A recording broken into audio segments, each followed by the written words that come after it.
പരിശുദ്ധിയുടെയും വിശ്വാസ്യതയുടെയും സുവർണ നാമമായ Dubai gold and diamonds അവതരിപ്പിക്കുന്നു ഏറ്റവും പുതിയ കളക്ഷൻ. വെഡിംഗ് ആഭരണങ്ങളുടെ കൂടുതൽ കളക്ഷനുകൾ സന്ദർശിക്കൂ. Dubai gold and diamonds, pride of generations, Perinthalmanna, Pattambi, Valanchery, Ramanattukara. Digital ലോകവും ഭരണഘടനാ മൂല്യങ്ങളും എന്ന വിഷയത്തിൽ മുഹമ്മദ് മോഹസിൻ MLA-യുമായി സംവദിച്ച കുട്ടികൾ. പട്ടാമ്പി ഗവൺമെന്റ് ഹയർ സെക്കൻഡറി സ്കൂളിലെ സ്റ്റുഡന്റ് പോലീസ് കേഡറ്റുമായിരുന്നു സംവാദം നടന്നത്. മുഹമ്മദ് മോഹസിൻ MLA-യുടെ നേതൃത്വത്തിൽ നടപ്പാക്കുന്ന സമഗ്ര വിദ്യാഭ്യാസ പദ്ധതിയായ ശ്രദ്ധയുടെ നേതൃത്വത്തിലാണ് ഡിജിറ്റൽ ലോകവും ഭരണഘടനാ മൂല്യങ്ങളും എന്ന വിഷയത്തിൽ പട്ടാമ്പി ഗവൺമെന്റ് ഹയർ സെക്കൻഡറി സ്കൂളിലെ വിദ്യാർത്ഥികളുമായി മുഹമ്മദ് മോഹസിൻ MLA സംവദിച്ചത്. സ്കൂളിലെ സ്റ്റുഡന്റ് പോലീസ് കേഡറ്റുകളുമായിരുന്നു സംവാദം. ഡിജിറ്റൽ കാലഘട്ടത്തിൽ ഭരണഘടനാ മൂല്യങ്ങൾ പാലിക്കേണ്ടതിന്റെ ആവശ്യകതയും പൗരബോധത്തിന്റെ പ്രസക്തിയും MLA വിദ്യാർത്ഥികളുമായി വിശദീകരിച്ചു. നീതി, സ്വാതന്ത്ര്യം, സമത്വം, സാഹോദര്യം. ഈ സമത്വം എന്താണ്? എല്ലാവരെയും തുല്യരായി കാണുക. അപ്പോ നമുക്ക് അധ്യാപകരെയും വിദ്യാർത്ഥികളൊക്കെ തുല്യരായിട്ട് കണ്ടാല് ഇപ്പോ ഇവനോട് എടാ അങ്ങോട്ടൊന്ന് മാറിക്കെന്ന് പറയുന്ന പോലെ അധ്യാപകരോട് പറയാൻ പറ്റുമോ? യെസ് പറയും. മനുഷ്യന് ലഭിക്കേണ്ട ഒരു പ്രാധാന്യം അവർക്ക് ലഭിക്കണം. അതിന്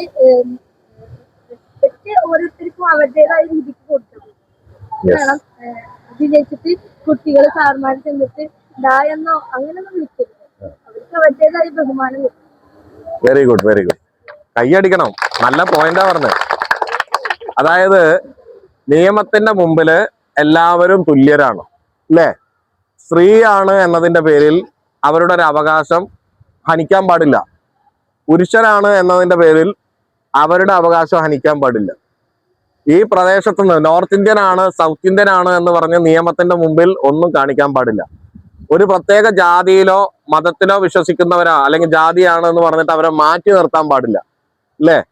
എല്ലാവരെയും അല്ലേ ഈക്വലായിട്ട് നിയമത്തിന് മുമ്പിൽ തുല്യരായിട്ട് കണക്കാക്കുന്നതാണ് ഒരു വലിയൊരു മൂല്യമാണത്, അല്ലേ?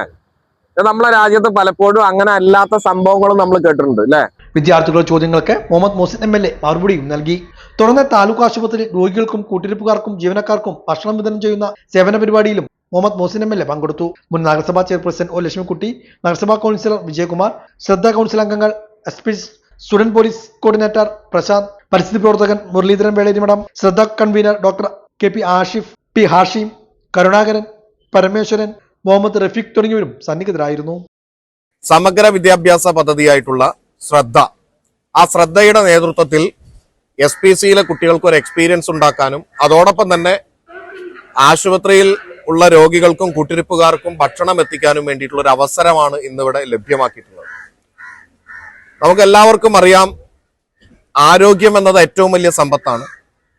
ചിലപ്പോൾ നമ്മുടെ കൂട്ടത്തിൽ വേദന അനുഭവിക്കുന്ന ആളുകളുണ്ടാവും, ബുദ്ധിമുട്ടുന്ന ആളുകളുണ്ടാവും. അവരെ സഹായിക്കേണ്ടത് നമ്മുടെ കടമയാണ്. നമുക്കും ചിലപ്പോൾ അസുഖങ്ങൾ വരാം, നമ്മളും ആശുപത്രിയാവാം. അപ്പൊ നമുക്ക് ഇതുപോലെ മറ്റുള്ളവരെ സഹായിക്കുമ്പോൾ നമുക്ക് അതിൻ്റെ ഒരു ഗുണം ലഭിക്കും, അല്ലേ? അപ്പൊ നമ്മളൊരു പൗരൻ എന്നുള്ള നിലക്ക് നമ്മുടെ ഈ രാജ്യത്ത് എല്ലാവരെയും സഹായിക്കാനുള്ള, അതാണ് നമ്മുടെ സാഹോദര്യം എന്നുള്ള വാക്ക് തന്നെ. ഇന്നത്തെ ദിവസത്തിന്റെ പ്രാധാന്യം നമുക്കറിയാം. ഭരണഘടന, സാഹോദര്യം, പരസ്പരം സഹായിക്കാനും സഹകരിക്കാനും ഒക്കെയുള്ള ഒരു മനോഭാവം നമ്മളിൽ ഉണ്ടാവുക എന്നത്.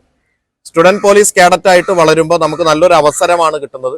അതിന്റെ കൂടെ തന്നെ വിദ്യാർത്ഥികളിൽ എമ്പതി അടക്കമുള്ള വിവിധങ്ങളായിട്ടുള്ള ക്വാളിറ്റീസ് വളർത്തിയെടുക്കാൻ ശ്രദ്ധ സമഗ്ര വിദ്യാഭ്യാസ പദ്ധതിയുടെ ഭാഗമായി നിരവധി പ്രവർത്തനങ്ങൾ നടക്കുന്നുണ്ട്.